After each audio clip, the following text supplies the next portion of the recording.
Cricket की दुनिया यानी गेम ऑफ क्रिकेट में आपका स्वागत है।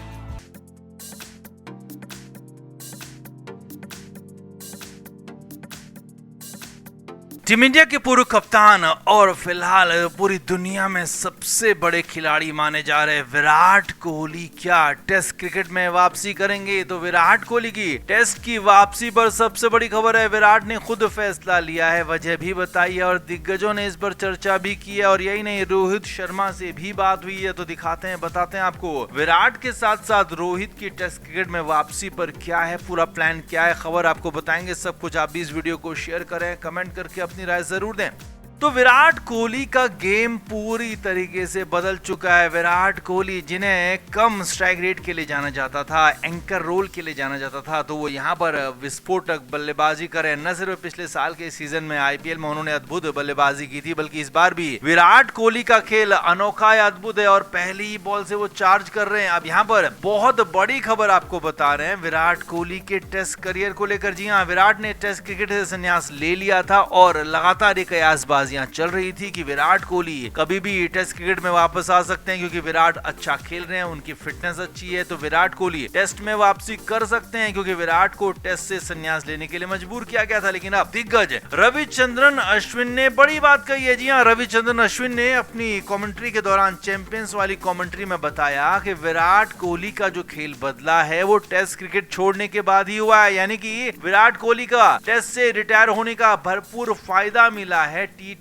और वनडे क्रिकेट में। जी हाँ, अब टी20 इंटरनेशनल तो विराट कोहली खेलते नहीं है, तो यहाँ पर आईपीएल में जो वो टी20 खेल रहे हैं, तो इसको पूरा फायदा मिला है विराट कोहली को टेस्ट क्रिकेट से रिटायर होने का। रवि अश्विन ने बताया कि ये पूरी बात टेक्निकली है, क्योंकि विराट कोहली जब टेस्ट क्रिकेट खेलते थे तो उनका बल्ला शांत रहता था, वो बल्ले को ज्यादा घुमाते नहीं थे, उठाते नहीं थे। लेकिन अब जब वो टेस्ट क्रिकेट छोड़ चुके हैं तो उनके लिए टेस्ट क्रिकेट की तरह टेक्निकल बल्लेबाजी करना छोड़ना आसान हो गया, और यहाँ पर अब वो ताबड़तोड़ बल्लेबाजी कर रहे हैं, पैरों को हिला रहे हैं और साथ ही साथ अपने बल्ले को भी हिला रहे हैं, जिससे वो अच्छी पोजीशन में आते हैं और अच्छे शॉट्स लगाते हैं। और विराट कोहली का स्ट्राइक रेट भी बेहतर हुआ, और ये सब कुछ उनके बैकलिफ्ट की वजह से हुआ है और टेस्ट क्रिकेट छोड़ने की वजह से हुआ है। इरफान पठान भी रवि अश्विन की इन बातों से पूरी तरह से सहमत नजर आए कि विराट कोहली को टेस्ट क्रिकेट छोड़ने का भरपूर फायदा मिला है। और यही नहीं, इन दोनों ने कहा कि न सिर्फ विराट कोहली बल्कि रोहित शर्मा को भी, जो उनके करियर में गिरावट आ रही थी, उनके स्ट्राइक रेट में गिरावट आ रही थी, उनको भी फायदा मिला है और उनको भी टेस्ट क्रिकेट छोड़कर ही यहाँ टी20 में, वनडे में ध्यान देने पर जो फायदा मिला है, उनका भी स्ट्राइक रेट आगे बढ़ा है। और अब बड़ी खबर यही है कि ना तो विराट कोहली और ना ही रोहित शर्मा की अब टेस्ट क्रिकेट में वापसी होने वाली है। खबर तो यही है कि रोहित और विराट ने भी आपस में बात की थी और पूरी तरीके से इस बात को, इस मामले को खारिज कर दिया कि अब टेस्ट क्रिकेट में वापस जाएंगे, क्योंकि दोनों ही खिलाड़ी बहुत कुछ अचीव कर चुके हैं और बहुत कुछ अब इनके लिए बचा नहीं है। तो इसीलिए अभी दोनों गेम को एंजॉय कर रहे हैं, खेल को एंजॉय कर रहे हैं और फिलहाल टेस्ट क्रिकेट से दूर है और दूर ही रहेंगे। वनडे क्रिकेट खेलते हैं इंटरनेशनली और टी20 खेलते हैं आईपीएल में, तो आईपीएल खेलते रहेंगे। और हाँ, वनडे क्रिकेट भी इस साल 2027 के वर्ल्ड कप तो फिलहाल खेलते ही रहेंगे। तो आपका क्या मानना है? क्या विराट कोहली को वाकई में टेस्ट क्रिकेट छोड़कर फायदा हुआ है टी20 क्रिकेट में, या फिर ये बातें कुछ और हैं, कुछ और कही जा रही हैं? आप क्या मानते हैं? कमेंट करके जरूर से जरूर बताएं, वीडियो को शेयर भी करें।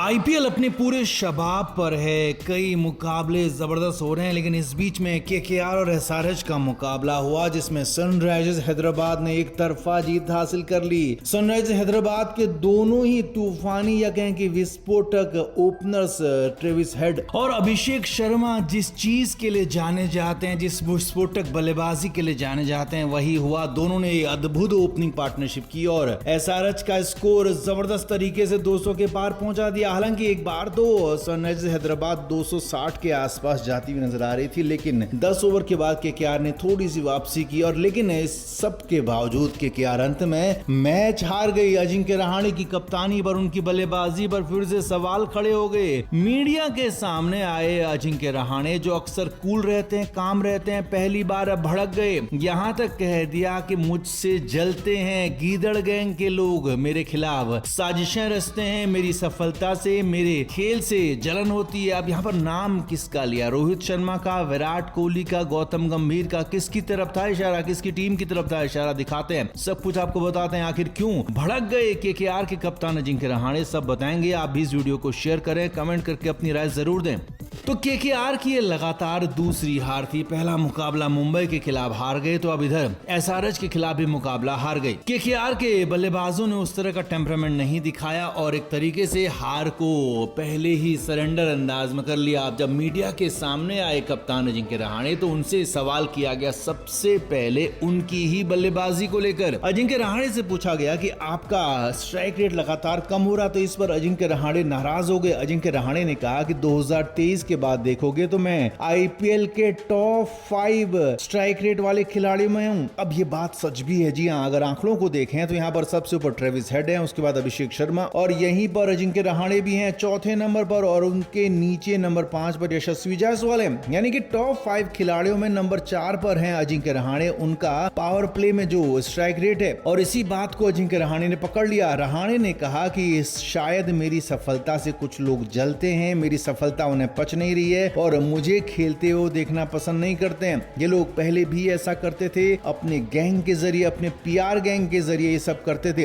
अब यहाँ पर इशारा किसकी तरफ था, क्योंकि रहाणे पहले भी आरोप लगाते रहे हैं कि कुछ खिलाड़ियों और कुछ बड़े क्रिकेट एक्सपर्ट या कहेंगे कुछ पुराने खिलाड़ियों के पीआर गैंग ने उनके करियर को खराब किया, टीम से बाहर किया। तो अजिंक्य रहाणे जब टीम से बाहर हुए तो उस वक्त रोहित शर्मा टीम इंडिया के कप्तान थे, जबकि उससे पहले जब विराट कोहली कप्तान थे तो अजिंक्य रहाणे को टेस्ट टीम का उप कप्तान बनाया गया था। यानी कि विराट ने तो टीम में उप कप्तान की जिम्मेदारी दी थी रहाणे को, लेकिन यहाँ पर जब रोहित शर्मा आए तो वो बाहर कर दिए गए और उसके बाद वापसी कभी उनकी हुई नहीं है। और गौतम गंभीर जब से आए हैं तो रहाणे के नाम की चर्चा ही बंद हो गई है। तो साफ साफ इशारा दिख रहा है कि यहाँ पर चाहे वो रोहित शर्मा हो या फिर चाहे गौतम गंभीर हो, इनकी पूरी पीआर गैंग की तरफ रहाणे का इशारा है कि ये और इनकी पीआर गैंग मुझे परेशान करती है, मेरे खिलाफ प्रोपेगेंडा चलाती है और मेरे खिलाफ अच्छा प्रदर्शन करने के बाद भी मेरे खिलाफ बातें की जाती हैं। रहाणे ने कहा कि पिछले 2 से 3 सालों में मेरा स्ट्राइक रेट बेहतर नहीं है, बेहतरीन है, और अगर इस पर भी कोई सवाल उठाता है तो ये साफ साफ दिखता है कि ये पीआर गैंग का खेल है। तो अब पहले भी रहाणे कहते रहे कि पीआर गैंग रोहित शर्मा की हो या फिर